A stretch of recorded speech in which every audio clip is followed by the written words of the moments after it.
Man, I was kind of like mad at you guys this morning because, I woke up and obviously I'm on the West Coast, so there's like a 3 hour time difference, and we'll get to more of that later. But I wake up and I have 15 text messages. And of course, I see your guys' text message, our text chat first, and it just says, "Oh, wow, wait till Evan wakes up. He's going to be mind blown." And I'm like, what? And then I look at, and I have like 10 other text messages from people, and no one's giving me context.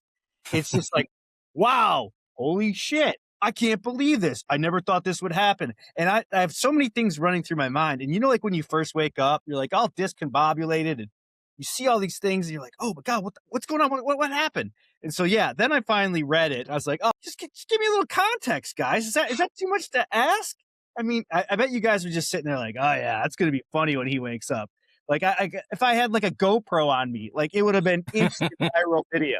That is exactly what I thought when we were texting. Devin and I were texting back and forth. As man, Evan's going to wake up and be like, my God. It's definitely not what I expected and did not plan to be talking about this today, but here we are. Let's go, Red Wings.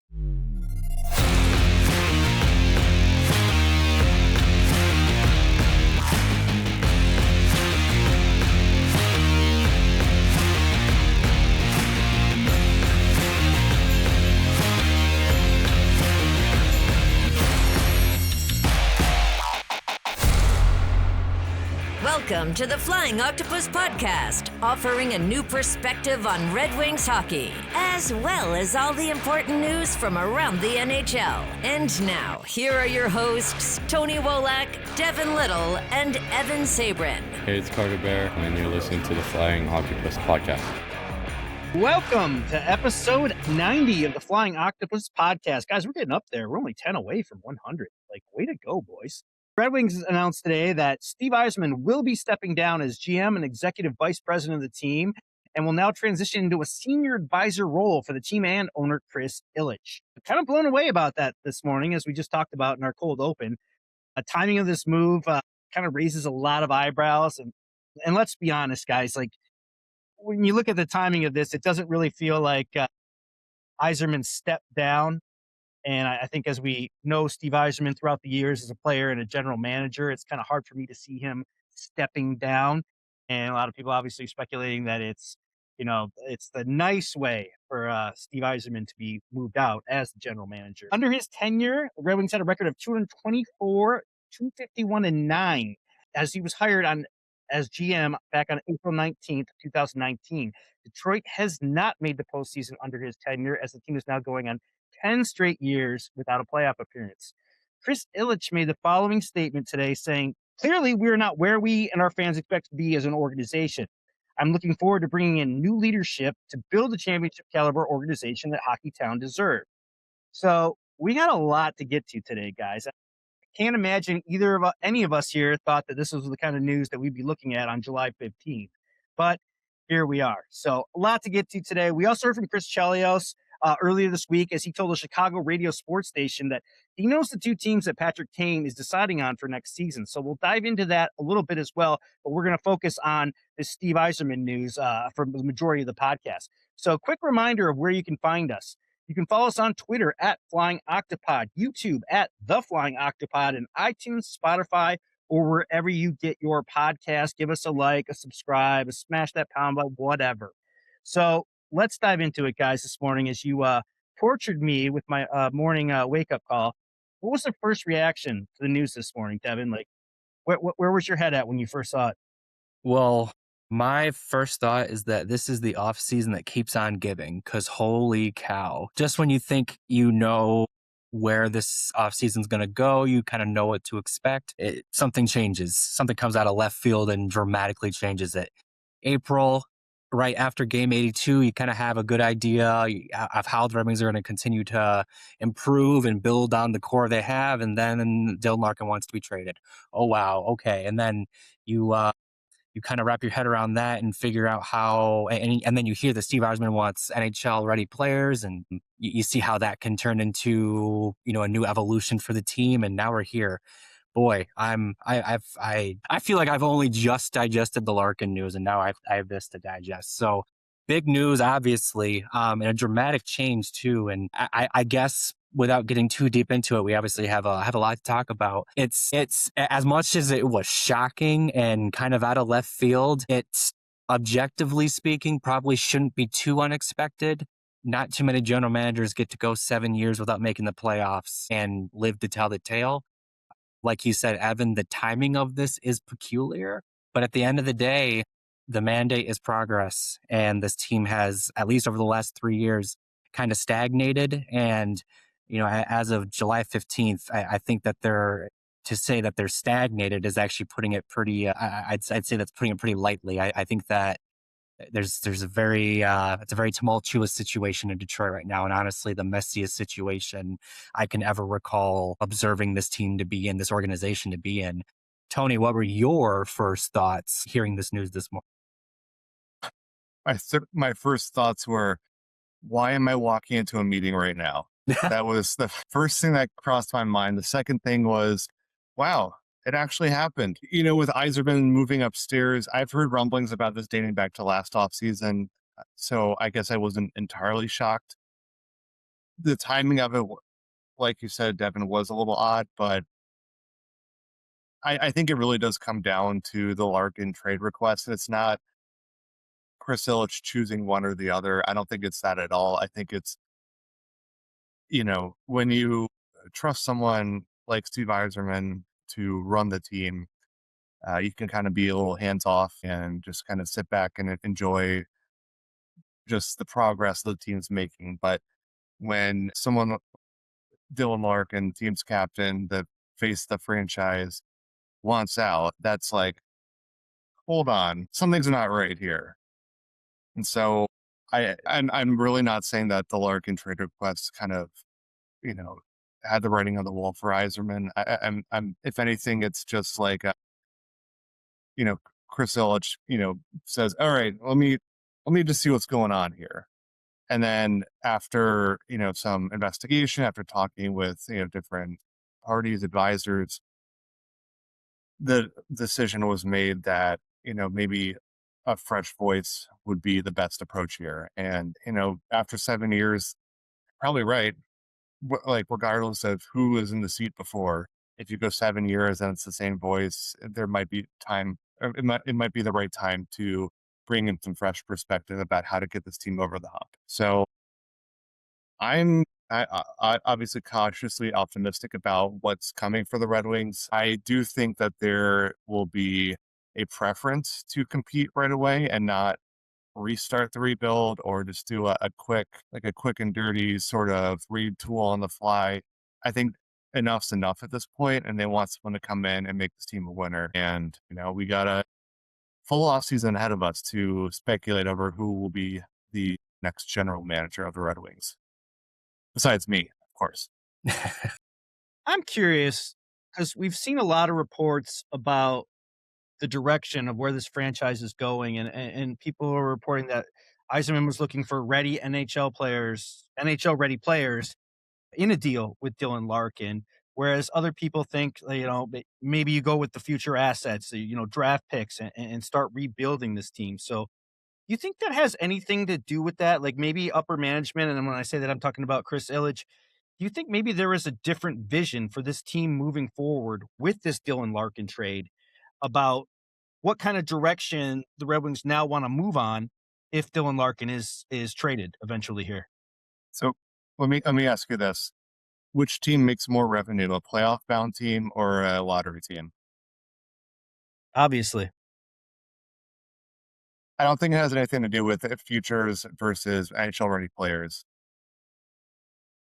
Yzerman was right to hold out for the best deal. And if he's only getting, pennies on the dollar offers from other teams, then, it was right to hold on to Larkin. I know that there's been reports of an offer for Jason Robertson, but again, it's not just Jason Robertson. It's you got to figure out a contract situation with him first before it's actually a real deal. And that wasn't the case. So I really don't think it has anything to do with that. I think it just has to do with there was an expectation that this team would be further along at this point, and they're not. And they want to bring in someone fresh to like I said, get them over the hump and get them back to competitive hockey, because I don't think a retool is coming.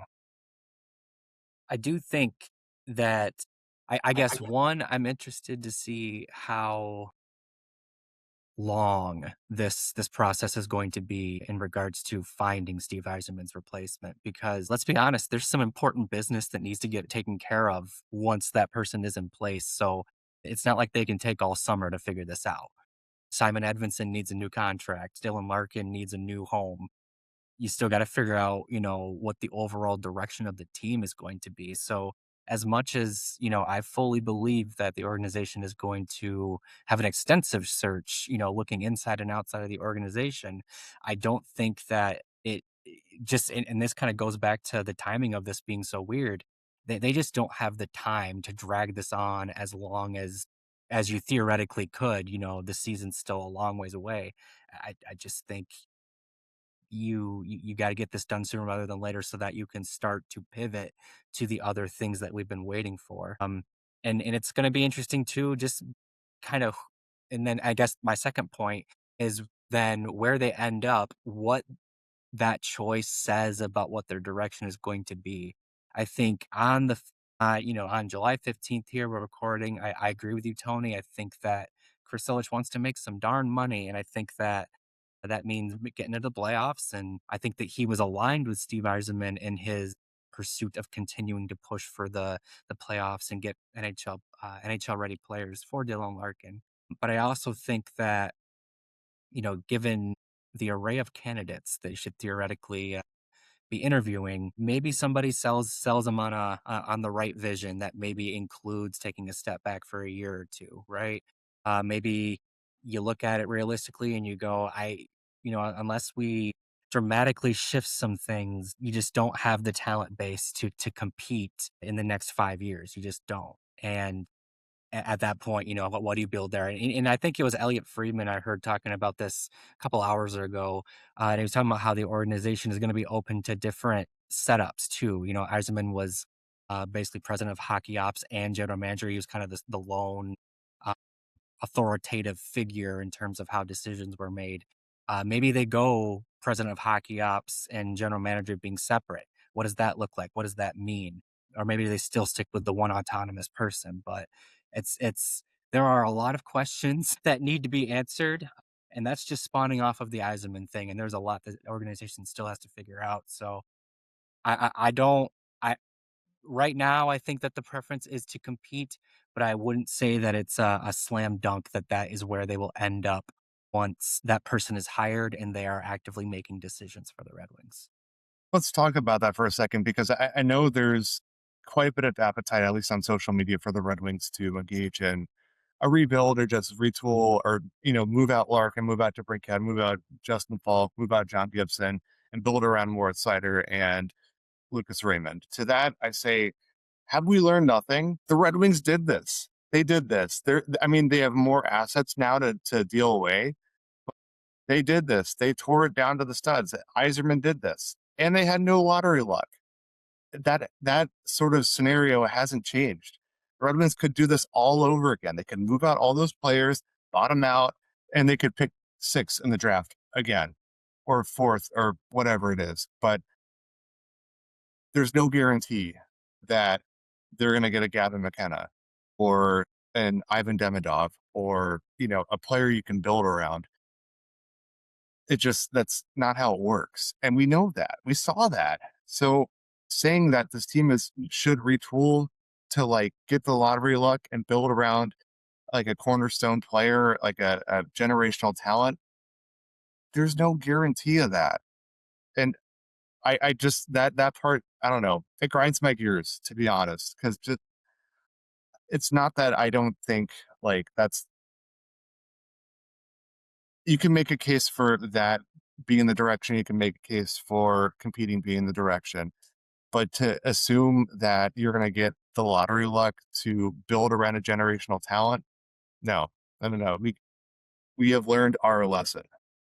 I would even argue too, to add to that the pieces that are there that you are going to keep around make the team too good to truly bottom out and to be in that in that range to where you can hope for that first round pick.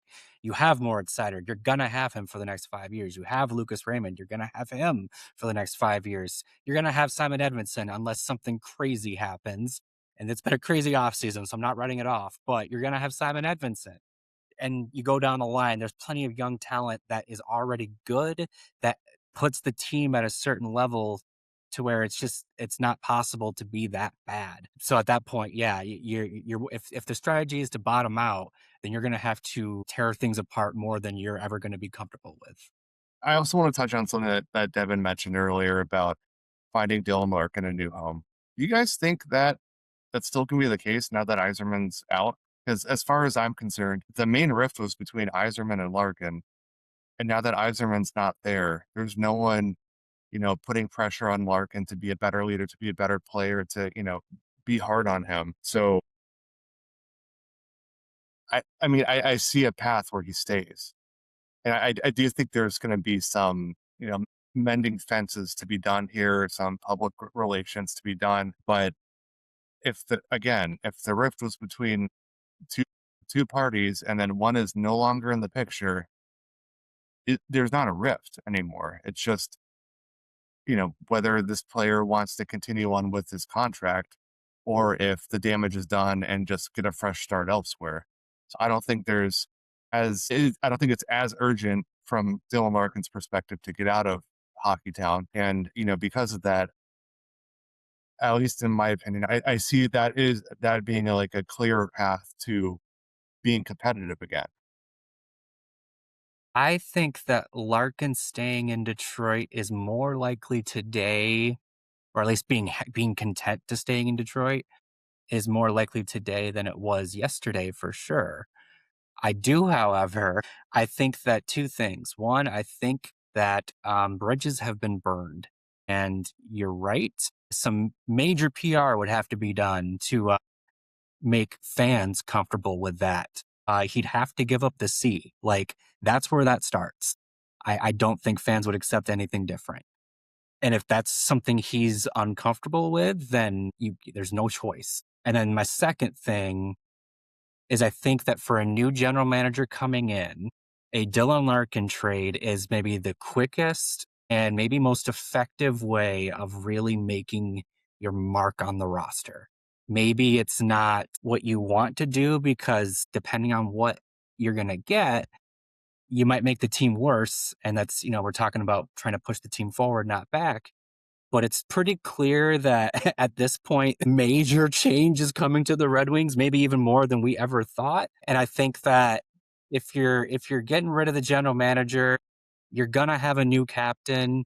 Why not just, pull the plug? The guy already expressed that he wants to play somewhere else. Grant his wish. Don't take pennies on the dollar, but he made his preference known. Let him have it. What do you say to the Yzerman apologists? And I saw a lot of people out there today defending him, saying that this was kind of more of a Ken Holland problem that started off at the beginning than it is Steve Yzerman's. Because, we look back at that and we see he left the cupboard bare. You couple that with, like you said, Tony Lottery luck. Where does the blame go here? Because now we have to, there's a new direction this team has to go in. And I'm also curious what you think that direction should be as far as when the new GM comes aboard. Well, considering Yzerman was the head of hockey operations for the Red Wings, it's with him. The blame is with him because the buck stops with him. Now, I do think some real progress was made in building from scratch. Picking Moritz Seider, picking Lucas Raymond, picking Simon Edmondson, and building a team. And let's not forget, it was Yzerman who picked Seider way higher in the draft than he was expected to go. So it wasn't like he walked into something and it was already in progress. He started from scratch, made a bold move right away, and it paid off. So yeah, I do think that there were plenty of things that were done right. There were also plenty of things that were done wrong. I think chief among that was just him closing ranks when it came time to make big decisions or make decisions on free agency and on trades. They have a whole front office. It's not maybe as robust as other front offices in the league, but there are highly specialized people in place to assist with these duties. But when you have someone who's the ultimate decision maker and then wants to make those decisions, and look, I get it. If you want someone who's like decisive and wants to make all the decisions, there could be benefit to that.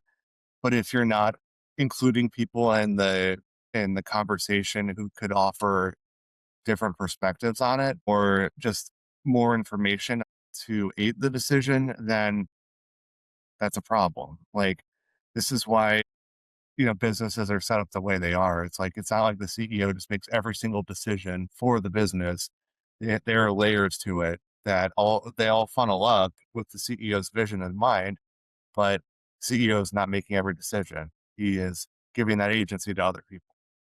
So, I mean, I do think that's something I hope this next general manager does. I hope he builds out the front office some more. I hope they are more interested in a collaborative environment. But when it comes to blame, like, I don't know, it maybe just being like a personal preference here, but like, yes, the buck stopped with Yzerman, but I'm not going to like blame him or blame Holland or blame whatever.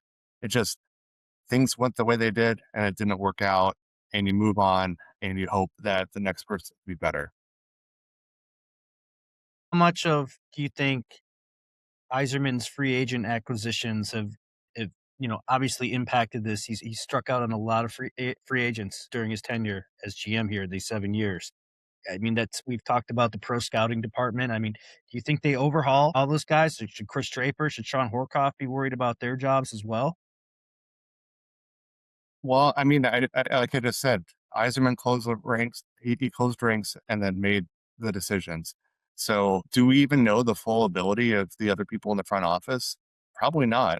Just because they're associated with him, I don't think that's fair to give them that stigma of they were part of Yzerman's regime, so they need to get kicked out and make way for some new faces.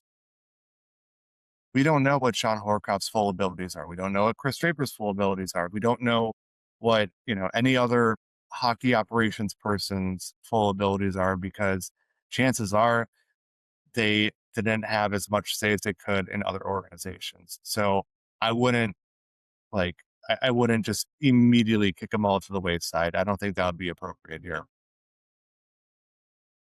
I I would agree, and I guess getting a little ahead of us here, but when I think about potential candidates to fill this vacancy, I honestly don't necessarily think of anyone specific, because I think that the best option is probably someone who has never held this position before, and so I can't necessarily recommend them off of previous work because they haven't done it yet. And even like I'm intrigued by the thought of Sean Horkoff or Chris Draper for exactly what you're saying there, Tony.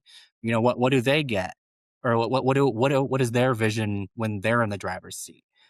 Everyone has their even if you agree with big picture stuff, how you get there, you're going to have disagreements and whatever. So, and then looking outside of the organization, I think you're looking at like a long list of assistant general managers that have learned under prolific managers in their own right, but they're guys that haven't had their own opportunity yet. So, you know I guess what I'm saying here is that I think that the Red Wings are going to be best suited to get a fresh perspective. And I don't necessarily mean fresh perspective as in someone outside of the organization. I mean someone that hasn't done the job before, someone that is maybe going to think about the job in a different way, and maybe is looking to prove themselves because they've been the sidekick, so to speak, for a while, and this is kind of their big opportunity to make a name for themselves. I mean, shoot, Bill Zito was just an assistant general manager in Columbus at one point in time, and now I think most people would agree he's top 2 general managers in the league, right? Sometimes you just need that guy with a fresh perspective. I mean, this isn't new, right? Like, again, going back to the business world, because that's the way hockey's trending with with front offices. When a CEO resigns, retires, whatever, and their replacement comes in, whether it's the COO or a new person or like a dark horse hire from the same organization, even if they're affiliated with the previous CEO, they're not going to do things exactly the same way. So like when I see people saying like, definitely not Sean Horcoff, you need to get rid of him. It's like, he's built some great teams in Grand Rapids, and there's no guarantee that he's going to be exactly like Steve Yzerman when he's running the show. So let's not, throw him out immediately. Let's give him a chance to interview, give Chris Draper a chance to interview. And like even Nicholas Lidstrom, if he's interested in the job, having, been watching from the sidelines for the last, however many years, just because these guys were part of Yzerman's staff doesn't mean they're going to be just like Steve Yzerman. Like, come on, it's common sense, guys. This is the most consequential hire the Red Wings will make in a very long time. I mean, Steve Yzerman was a pretty consequential hire, but given where they are now in 2026, they cannot afford to screw this hire up. I think that you should want the Red Wings to interview anyone and everyone that is qualified for this job and is interested in it and would bring a fresh perspective to the role. Whether that's, like we're saying, Sean Horcoff, Chris Draper, Nicholas Lidstrom, or people that are outside of the organization. You want a nice, big pool of talent because ultimately you want to find the right one. And you're not going to do that by being narrow-minded in your search. I want to see him go outside the organization. I think it needs. I think it needs an overhaul. I think you need a fresh start with the pro scouting, amateur scouting. I think you do it all up. Haven't you listened to anything we just said, Evan? Yeah, I don't. I know, but I'm not gonna always gonna agree with you guys. I don't. I think that they should go in a different direction. And I've been looking at Martin Madden, and that's what I tweeted out earlier today. I know our friend Shane Malloy, who's now in the analytics department, which will get me to my next question with the Blues. I think that you start fresh. I think there's just you have 10 years of, just misses and playoff failures and all this stuff, or not playoff failures, but failing to reach the postseason. I just think that you need an inside. I think you need an outsider, a fresh group in there. I think that would do wonders for this team. But I also want to ask you guys too, like, do you guys see like that maybe the Red Wings going in like the trend of hiring a GM with like an analytics background? I know that's kind of been going on more and more in the NHL, as we've talked about. You see Sonny Mehta in New Jersey, Eric Tulsky in Carolina. Do you think that's something the Red Wings should maybe try to embrace with their next hire? I think, just like the Maple Leafs said when they were going through their search, they want someone who makes data-driven decisions. That versus flying from the seat of your pants, you're going to be in much better shape. And I also want someone who is comfortable being aggressive and not just falling back into traditional ways. Now, whoever falls to that camp, whether they are, they're from the analytics and data side, or if they're, I don't know, a former player who embraces that mindset. It doesn't matter who it is. It's just you want someone who is comfortable leaning on others for their expertise, looking at a decision from all angles, and then using that information at hand to make the decision. So I wouldn't say, yeah, get another analytics blogger. I don't think that's the right decision. No, I think you want someone who's qualified to make, high impact decisions and using the right people and perspectives to arrive at that decision. I don't disagree. I actually don't have a whole lot to add to that. I think that the NHL is a copycat league, and I think that, data-driven general managers are going to be kind of all the rage right now, especially with Eric Tulsky's success in Carolina. But just because something's in vogue doesn't necessarily mean that it's the right way to do things.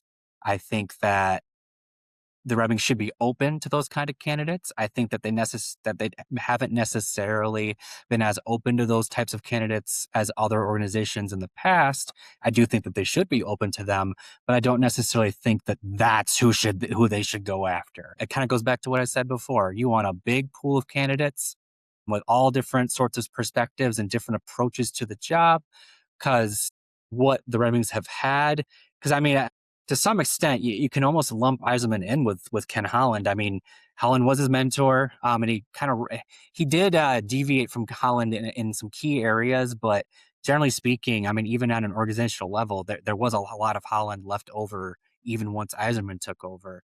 I think that what they've been doing has proven to reach a certain ceiling, and to get beyond that ceiling, they're going to have to be open to different perspectives. That includes data and embracing all that kind of stuff, but that's not necessarily the 100% correct way of doing it. So at the end of the day, what they're looking for is the right candidate for the job, whether or not that's the lane they fall into. And there is precedent for this. Like, let's not forget that the Ilitch family owns the Detroit Tigers too.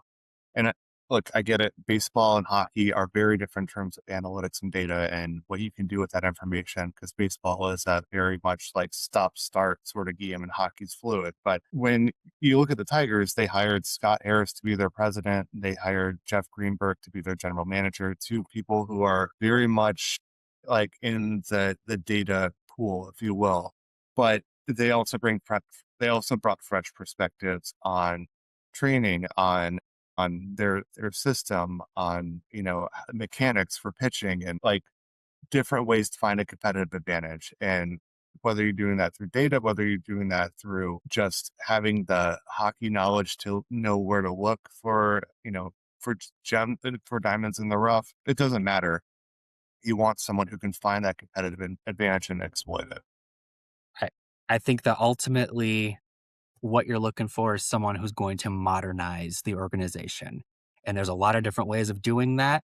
Data is one of them, but ultimately the goal of the organization for Chris Ilitch with this hire is someone who is going to bring this organization into 2026.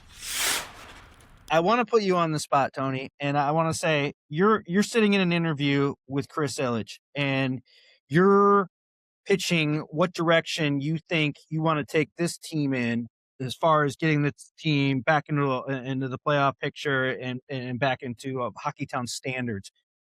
What are you pitching to Chris Ilitch to say how this team moves forward? I don't know if I'm pitching anything right away. Like, if anything, I'm asking questions to hear Chris Ilitch's perspective on things first. Because, like, are they in a position where it's like, we got to make revenue, we got to make the playoffs? Like, that's just the reality of our situation. Or is it like, yeah, you have time to retool if you want to? My perspective is, I don't actually think they're far off from competing. I really don't.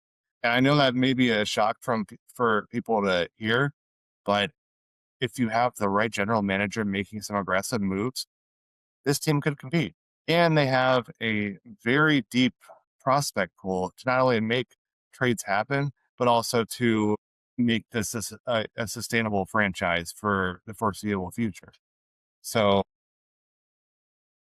I could go either way, but if the goal is playoffs, if the goal is being competitive, if the goal is getting back to the Red Wings standard as quickly as possible, then yeah, I'm pitching going for it. I'm pitching making some aggressive moves to bring in some talented players, moving a couple players out who are more passengers, and shoring up the front office to, like Devin said, modernize it and fill out the staff a little bit more. Hire a director of pro scouting, get a few more analytics people involved, because at least for the Red Wings, they are a little short-staffed in that department. And if you look at, other teams that have more bodies in place, if you have more bodies, you have more time to do proprietary modeling, data decisioning, and that is a way to get a competitive advantage. If you're getting the same report from SportLogic as 15 other teams, where's the advantage in that?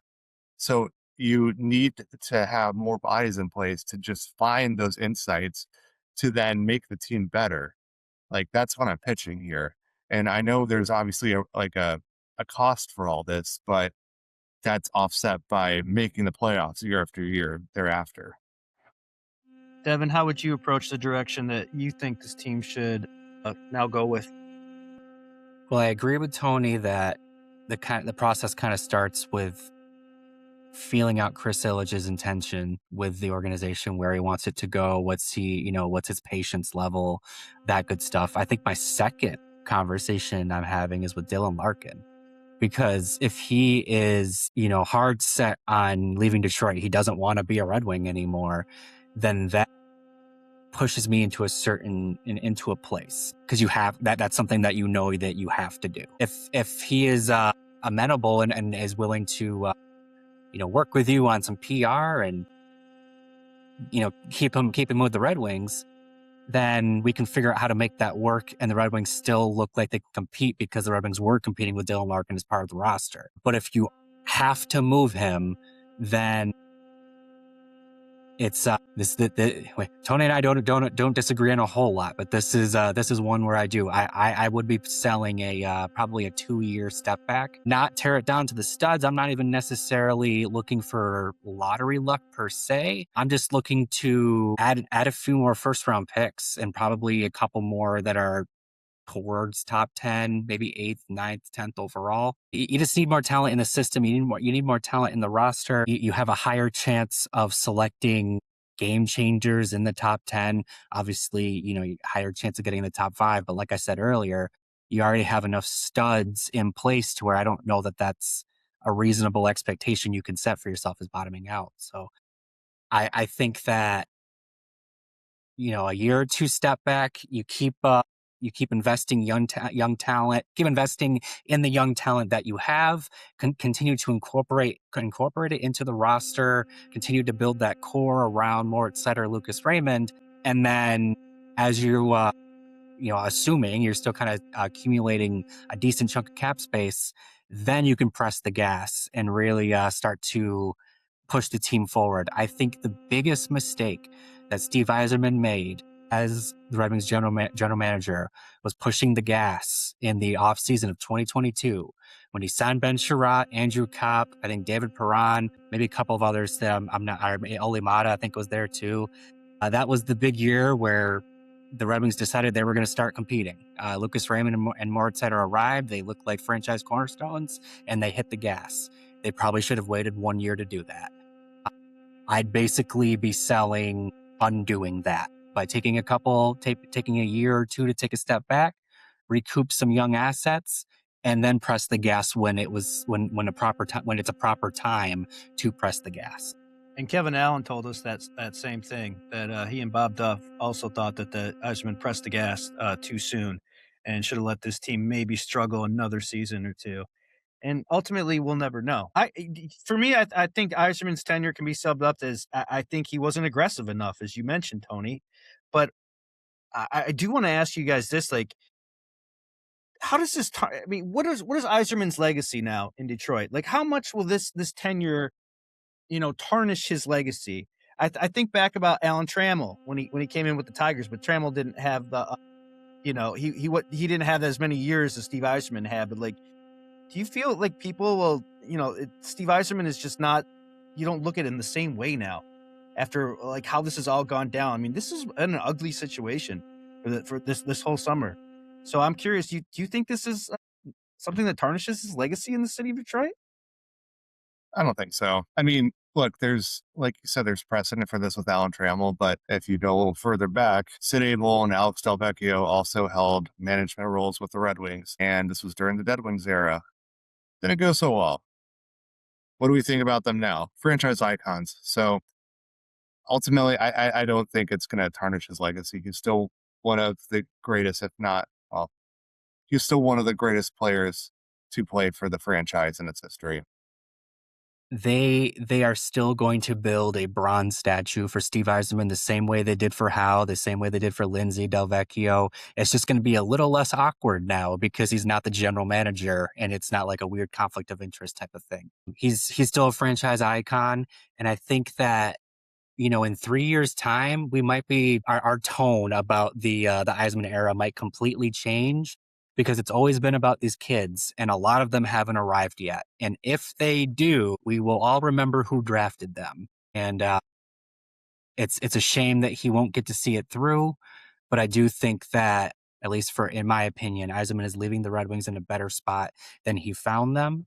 Hard, not necessarily a hard thing to do considering what he inherited, but the organization, as Tony said earlier, has a lot of prospects, has a lot of depth throughout the organization. And despite the gray cloud surrounding the organization right now, there is a lot of talent on the roster and a lot of hope for the future. So that